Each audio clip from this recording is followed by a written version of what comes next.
Picture this. I walk into my childhood home expecting Sunday dinner, but instead find my spoiled sister dangling the keys to my brand new BMW Coupe like a trophy. My parents are beaming with pride as she announces her big job interview went perfectly, thanks to arriving in such an impressive car. They expect me to smile and congratulate her for using my $30,000 vehicle without permission. But what they don't know is that I discovered something that changed everything. My sister has been posting photos all week, claiming my parents bought her the car. So I did something that would make them all pay in ways they never saw coming, something completely legal but absolutely devastating. By the end of this story, you'll see how one woman turned the tables on a lifetime of family manipulation using nothing but paperwork and perfect timing.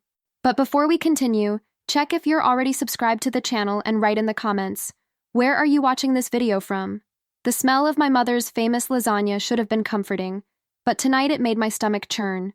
I stood in the doorway of our family dining room, watching my 26-year-old sister Melissa twirl my car keys around her perfectly manicured finger like a baton. The BMW's distinctive key fob caught the light from our grandmother's crystal chandelier, and I felt something cold settle in my chest. The interview went amazing, Melissa was saying to our parents, her voice pitched with that breathless excitement she'd perfected since childhood. The hiring manager kept complimenting the car, said it showed I was serious about success. She gestured dramatically, and my keys sailed in a perfect arc before landing with a clink on Mother's antique serving tray. Dad beamed with paternal pride, his chest puffing out like a rooster. That's my girl. Image matters in sales, especially luxury real estate. He turned to me with that expectant smile I'd learned to dread. Good thing your sister had reliable transportation today, right, Emma? I managed a nod, not trusting my voice yet. 3 months ago, I'd stood in that BMW dealership with my commission check from the Hartwell Industries contract burning a hole in my purse. The salesman had looked skeptical when I'd walked in alone, no husband or father in tow, asking to see their most expensive coupe. His expression had shifted to surprise, then respect, when I'd written a check for the full down payment without blinking. That car represented 18 months of 12-hour days, missed dinners, and sacrificed weekends. Every curve of its metallic silver body, every inch of the premium leather interior, had been earned through presentations to hostile boards and negotiations that stretched past midnight. It was the first thing I'd ever owned that nobody could take credit for except me. Now Melissa stretched like a contented cat, completely oblivious to the magnitude of what she'd done. I might need to borrow it again next week, she mentioned casually, examining her reflection in the blade of her dinner knife. There's this networking event in Aspen, and first impressions are everything in my industry. The word borrow hit me like a physical blow, as if taking something without permission could ever be considered borrowing. My phone buzzed against my leg during dessert, but I ignored it. Mother's no-phones rule had been sacred since childhood, though somehow Melissa always managed to check her messages without consequence. The buzzing continued, insistent and urgent, until finally I excused myself to the powder room. 7 notifications blazed across my screen, all from colleagues and friends. Gorgeous car, from Patricia in accounting. Your parents are so generous, from my neighbor Mrs. Chen. Must be nice having family support, from Jake, who'd watched me work through lunch every day for the past year building client relationships. My hands trembled as I opened Instagram. There it was, my BMW, gleaming in the afternoon sun outside some upscale restaurant. Melissa posed beside it in a designer dress I'd never seen before, one hand on the hood, her smile radiant and triumphant. The caption made my blood turn to ice water. Thanks, Mom and Dad, for believing in me. Nothing says success like family support. Blessed to have parents who invest in their daughter's future. New car, new career, new life. 43 likes. 12 comments. Posted at 2:15 this afternoon, while I'd been in a client meeting, completely unaware that my achievement was being rewritten as someone else's gift. I scrolled further back through her feed, my heart sinking with each swipe.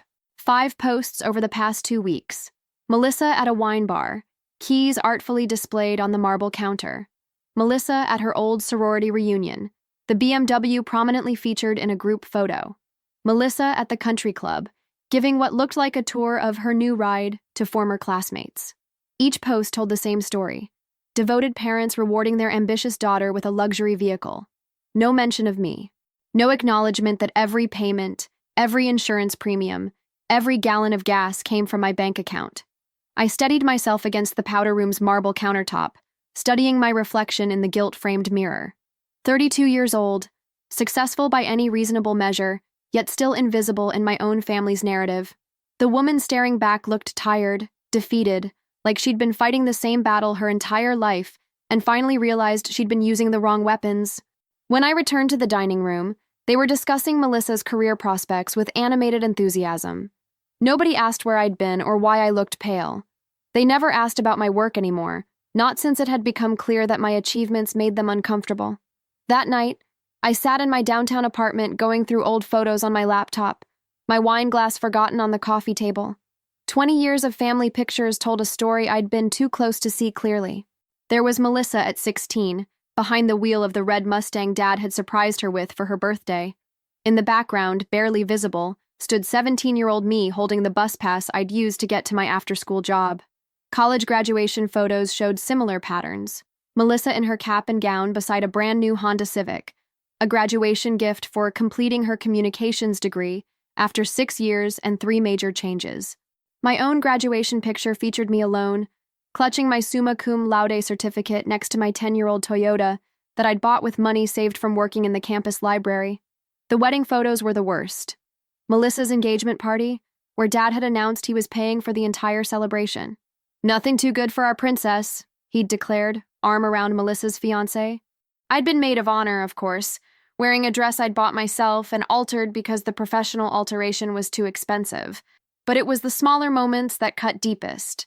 Christmas mornings where Melissa received luxury items while I got practical gifts with price tags still attached. Family vacations where I'd worked extra shifts to afford the plane ticket while Melissa's expenses were simply absorbed into the family budget. Birthday dinners where my accomplishments were mentioned briefly before conversation turned to Melissa's latest adventure or crisis. I'd always told myself it was because she was younger, needed more help, struggled with direction. But looking at these photos, at 20 years of documentation, I finally saw the truth. I wasn't the daughter they were proud of. I was the daughter they expected to sacrifice. My phone rang, shattering the silence. Melissa's name flashed on the screen, but I let it go to voicemail. When I played the message back, her voice was syrupy sweet. I forgot to mention earlier, I might keep the car overnight tomorrow. There's this early morning meeting, and it just makes sense, you know? Thanks, you're the best big sister ever." The casual assumption that I'd agree, that my property was somehow communal family property, ignited something that had been smoldering for decades. I poured another glass of wine and opened my laptop. If my family refused to respect boundaries, perhaps it was time to create some they couldn't cross. The Denver Tech Tower gleamed against the morning sky as I pulled into the parking garage in my old Honda. Without my BMW, I felt oddly liberated, like I was seeing my routine through fresh eyes. The elevator ride to the 15th floor gave me time to rehearse what I was about to propose, my reflection in the polished steel doors showing a woman who'd finally decided to stop playing defense. Margaret Wilson, our chief financial officer, looked up from her computer as I knocked on her open door. "Emma, perfect timing. I was just reviewing your quarterly numbers. Outstanding work on the Morrison account." She gestured to the chair across from her desk, her expression shifting to concern. "Everything all right? You look like you have something on your mind." I'd worked with Margaret for 4 years, ever since she'd joined the company from Goldman Sachs. She was one of the few executives who remembered what it was like to be a woman fighting for respect in a male-dominated industry. More importantly, she understood the value of strategic thinking. "I have a proposal," I said, sliding a folder across her mahogany desk. "Something that could benefit both the company and solve a personal situation I'm dealing with." Margaret raised an eyebrow but opened the folder, her expression shifting to intrigue as she examined the contents. I'd spent half the night preparing these documents, calculating insurance costs, researching tax advantages, and creating a comprehensive business case. The numbers were solid, the logic unassailable. We're currently reimbursing the sales team an average of $1,400 monthly for vehicle expenses. A company car for client meetings would reduce that by 40% while projecting a more professional image.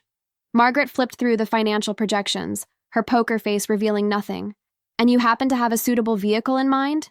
I kept my voice steady, professional. "My BMW. 2 months old, pristine condition, perfect for client presentations. I'm willing to sell it to the company at book value." She leaned back in her leather chair, studying me with sharp gray eyes that had intimidated more than one boardroom full of men. "This is about more than business efficiency, isn't it?" I met her gaze directly. "Someone in my family has been using my car without permission. They've convinced themselves it's theirs to take. Margaret's expression hardened. She'd fought similar battles with her own family, had told me stories about relatives who'd assumed her success was somehow communal property. "Make this happen," she said firmly. "I'll fast-track the approval. How quickly can we move on this?"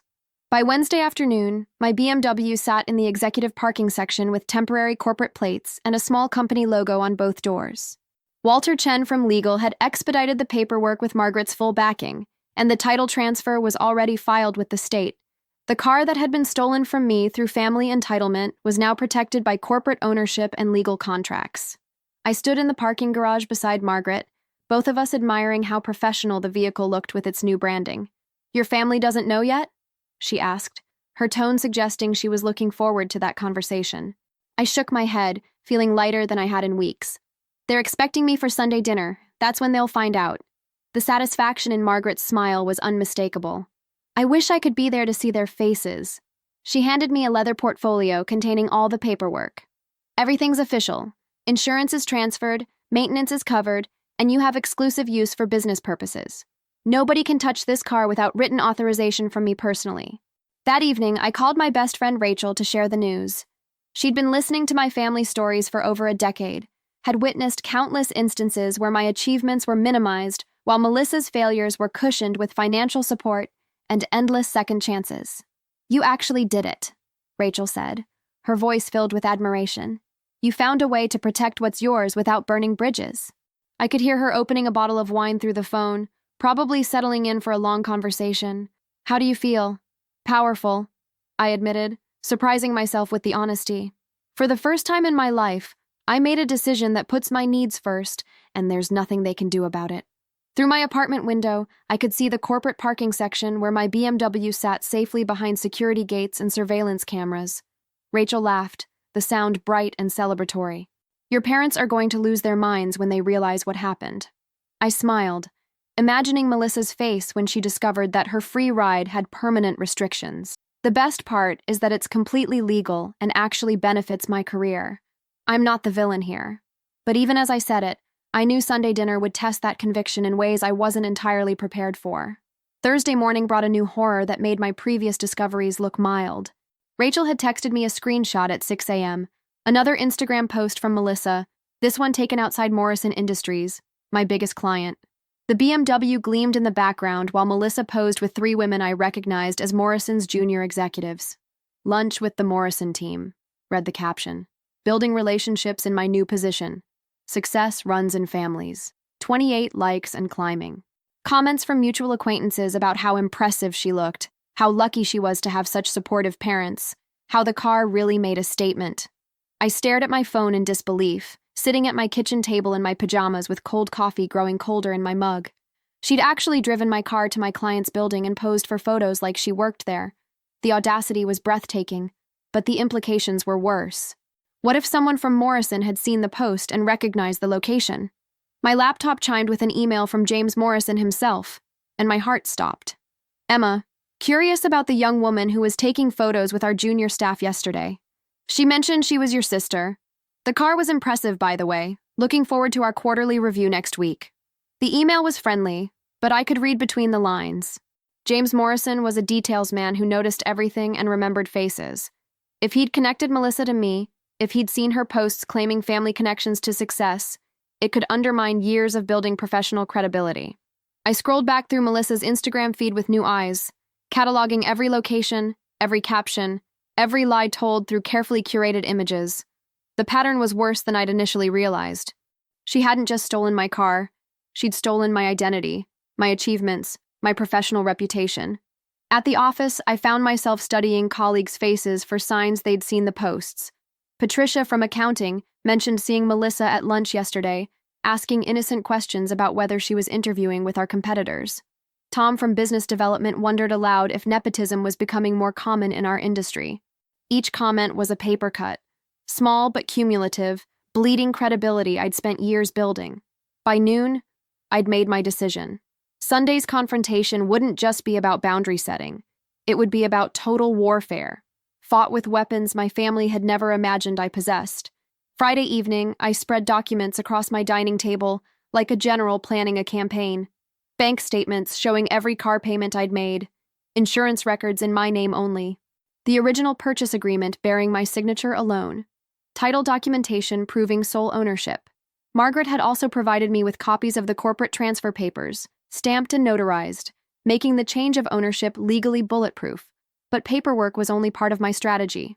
I'd spent the week documenting everything, screenshots of every Instagram post, timestamps showing when Melissa had taken my car without permission, records of the scratch repair I'd paid for after her last unauthorized joyride. 27 years of being the family doormat had taught me to be thorough. My phone rang, interrupting my preparation. Mom's contact photo filled the screen, her smiling face from last Christmas when she'd given me a gift card while presenting Melissa with diamond earrings. I let it ring through to voicemail, but the message she left made my jaw clench. Honey, your father and I have been talking, and we think it's time Melissa had her own reliable transportation. We know how generous you are, and frankly, you don't really need such an expensive car for your daily routine. Maybe we could work out some kind of arrangement where she takes over the payments? Call me back, we can discuss the details. The casual assumption that I'd simply hand over my most significant purchase left me breathless. They'd already decided among themselves that my property would be redistributed to better serve family harmony. The phone call wasn't a request. It was notification of a decision they'd made without consulting me. I saved the voicemail, adding it to my growing collection of evidence. Rachel arrived an hour later with Chinese takeout and a bottle of champagne. Tomorrow's the big day, she said, settling onto my couch with her usual directness. Are you ready for nuclear winter? I opened the champagne with a satisfying pop, the sound echoing off my apartment walls. I've been ready for 32 years. They just never gave me a reason to pull the trigger before. Sunday afternoon arrived with unseasonable warmth for October in Colorado, the kind of golden day that made Denver's mountains look close enough to touch. I drove my old Honda to my parents' house, taking the scenic route through Cherry Creek, past the dealership where I'd bought my BMW 3 months earlier. The irony wasn't lost on me that I was returning to the scene of so many childhood disappointments in the same reliable car that had carried me through college and my early career. The driveway was empty when I arrived, which meant Melissa hadn't returned my BMW yet. Perfect. I wanted them to understand the full scope of their mistake before springing my surprise. The front door opened before I could knock, Mom appearing in her Sunday best with an expression of forced cheerfulness that immediately put me on guard. There's my successful daughter, she said, her hug lasting a beat too long. We need to talk about your sister's situation. Behind her, Dad stood in the foyer wearing his serious face, the one he'd used for family meetings when Melissa had gotten suspended from high school or dropped out of her third college. The dining room table was set with our good china, but the formal place settings felt more like preparation for a business negotiation than a family meal. They'd clearly planned this conversation, probably rehearsed their talking points while I'd been at work earning the money that funded their lifestyle. Sit down, honey, Mom said, her voice carrying that false sweetness that always preceded bad news. Your father and I have been thinking about what's best for everyone. Dad cleared his throat, settling into his role as family patriarch. Melissa's finally found her direction with this real estate opportunity. She needs consistent, reliable transportation to build her client base. I nodded slowly, watching their choreographed presentation unfold. And you think my car should become her transportation? The question hung in the air between us, loaded with 32 years of family dynamics. Well, Mom said, fidgeting with her wedding ring, you've always been the responsible one. You have savings, stable income. Melissa is just starting out, and first impressions matter so much in sales. Dad leaned forward, his tone shifting to the authoritative register that had terrified me as a child. We're not asking you to give up everything, just to share family resources more equitably. The word equitably almost made me laugh out loud. That's an interesting proposal, I said, reaching for my purse with deliberate calm. But there's something you need to understand first. I withdrew the folder containing all my documentation, placing it on the table between us like a chess player revealing checkmate. Mom's eyes narrowed as she recognized the seriousness in my tone. What's this about? I opened the folder, revealing the first layer of evidence. Screenshots from Melissa's Instagram account. This is about Melissa claiming that you bought her a car, my car, that I purchased with money I earned from a commission you both said was probably just a fluke. Dad's face reddened as he studied the images. Social media posts don't mean anything, Emma. She's young. She exaggerates. I turned the page, revealing bank statements highlighting every car payment, every insurance premium, every maintenance expense. These are real. Every dollar came from my account. Here's the original purchase agreement, signed only by me. Mom reached across the table, her fingers stopping just short of the documents. Even so, family helps family. You know Melissa struggles with money management. The familiar excuse ignited something dangerous in my chest. And what about my struggles? The 18-month stretch where I worked 7 days a week to close the Hartwell deal? The nights I ate ramen dinner because every spare dollar went toward building my client base? I flipped to the next section, revealing photographs of the scratch damage Melissa had caused and never reported. She sideswiped something and left red paint embedded in my car's finish, then lied about it being minor parking lot damage. Dad's authority began to crack as the evidence mounted. Accidents happen, Emma. That's what insurance is for. My insurance, I corrected, my voice gaining strength. My premiums that will increase because of her carelessness. I reached the final section of my folder and my smile turned predatory. But here's the thing about insurance and car ownership. They both require actual legal possession of the vehicle. Mom and Dad exchanged glances, finally sensing that this conversation had taken an unexpected turn. What are you talking about? Mom asked, her voice losing its practiced sweetness. I placed the corporate transfer documents on top of the pile, the official seals and signatures gleaming under the dining room light. I sold the car to my company on Wednesday. It's no longer mine to lend. The silence that followed was so complete, I could hear the grandfather clock ticking in the hallway, each second stretching like an eternity.